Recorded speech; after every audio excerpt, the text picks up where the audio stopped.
Students, now today we'll be starting a new topic, and the name of the topic is reflection and absorption of sound. In the previous video we discussed about that sound travels through a medium. It needs medium for its travelance. The medium can be solid, liquid or in gas form. Now today we'll be discussing about reflection and absorption of sound. That is a very important application in our daily life. If you have seen or you have listened a term like echo means अपनी ही आवाज़ वापस आना. ठीक है, अगर आप empty room में किसी में कुछ बोलते हो, ठीक है, we hear our own voice coming back. This is echo. When your voice bounces और reflected back to you, that is known as echo. Now first topic that we are going to discuss is absorption of sound. Now whenever you want to speak, ठीक है, अगर आप किसी खाली कमरे में अपने फ्रेंड से बात करना चाहते हो तो you will see that you will not be able to speak properly. You will feel difficulty to hear each other clearly. You will not be able to listen to each other clearly. Why it is so? Because in empty room there is repeated reflection of the sound by the walls of the room. ठीक है, अब क्या है, अब वो room empty है, ठीक है, there are only walls in the room, जिसके कारण जब भी आप कुछ बोलते हो, if you speak anything, that reflection of sound comes back to you. So that is why you are not able to hear to each other clearly. But if the room has been decorated with curtains, furniture, you can listen to each other because these curtains, जो curtains वहाँ पे लगे हुए हैं, जो भी furniture वहाँ पड़ा हुआ है, they are good absorber of sound. Now you know that walls of a room, they are good reflectors of the sound, and the wood curtain, they are better absorbent. ठीक है, वो साउंड को क्या है, जो आपकी वॉल्स हैं empty room में, वो साउंड को क्या कर रही हैं, रिफ्लेक्ट कर रही हैं. But the furniture and the curtains और other decorative items that are present in the room, they are good absorber, they are better absorber of sound. That is, in other words, you can say the hard surface objects, they are better reflector of sound, and the soft surface objects, they are better absorbers of sound. ठीक है, जो भी चीज़ hard होगी वो क्या करेंगी, they are good reflectors of sound.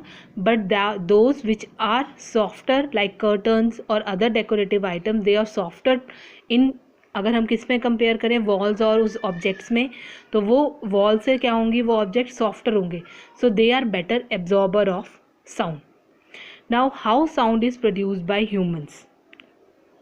Sound produced by humans, there is one box that is known as sound is produced in humans by the voice box, और उसको क्या, उसका दूसरा नाम क्या है, larynx.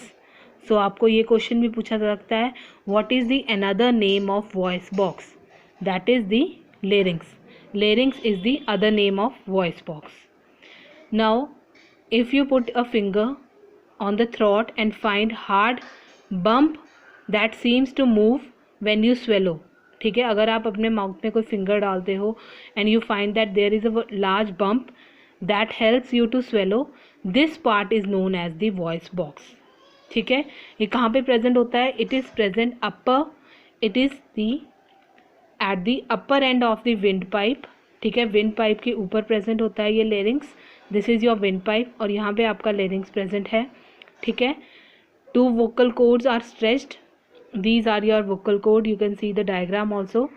2 vocal cord जो हैं वो stretch होते हैं. They are stretched across the voice box in such a way that they leaves a narrow slit between them for the passage of air.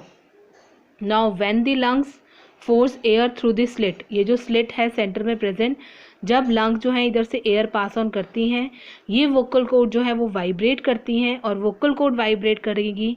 अब कोई भी चीज़ हम ऑलरेडी कर चुके हैं कि एनी ऑब्जेक्ट या कोई भी चीज़ जब वाइब्रेट करती है तो क्या प्रोड्यूस होती है, साउंड. तो इस केस में आपकी वोकल कोड जो है वो वाइब्रेट कर रही हैं और क्या प्रोड्यूस कर रही हैं, sounds. So muscles, they are attach to the vocal cord and they make the cords tight or loose, and when these vocal cords they are tight or thin, there is a quality of voice in different from that when they loose or thick.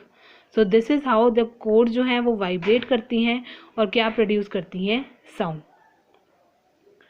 Now vocal cord in man जो है वो about 20 mm long है, ठीक है, as compare to women. Women की जो vocal cord है वो 5 mm शॉर्टर है।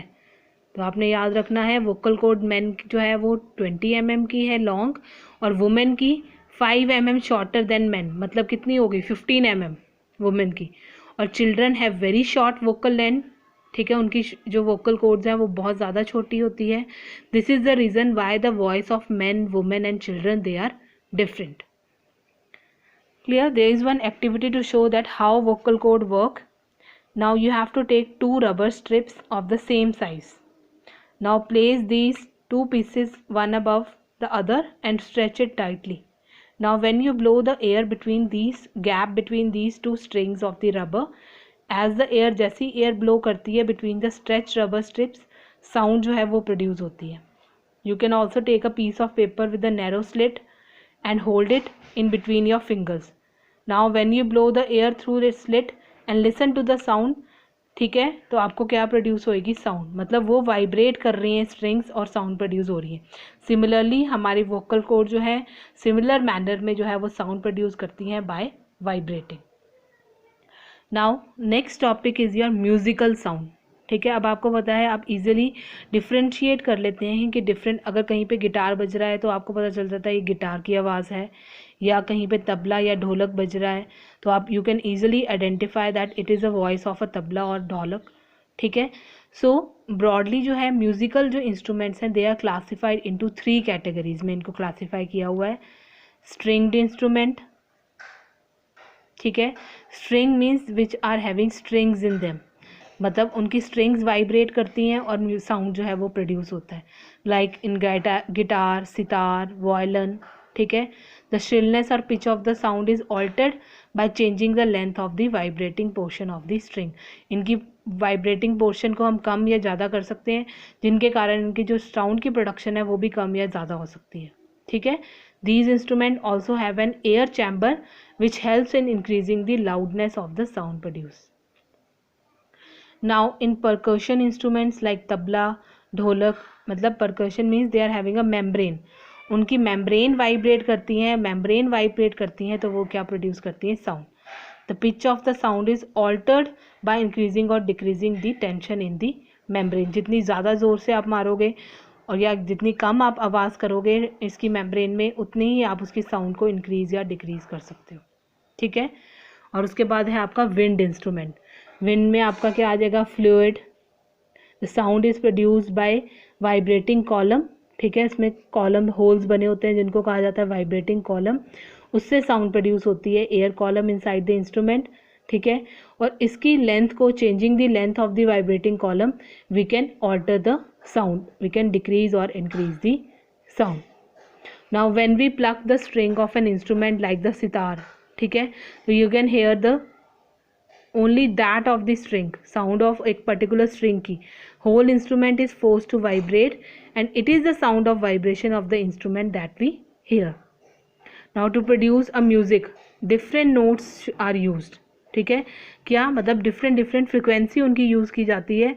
if they don't, music sound will be out of tune, ठीक है। अगर हम नई इंस्ट्रूमेंट डिफरेंट नोट्स जो है वो नहीं यूज़ करेंगे तो प्रॉपर म्यूज़िकल साउंड जो है वो we can not hear the proper musical sounds. 8 notes कौन से हैं which make up an octave, that is in Indian it is सारे गामा पा मा धा नी सा, और वेस्टर्न में दो रे मी फा सो la ti do. These are the Indian and western musical notes.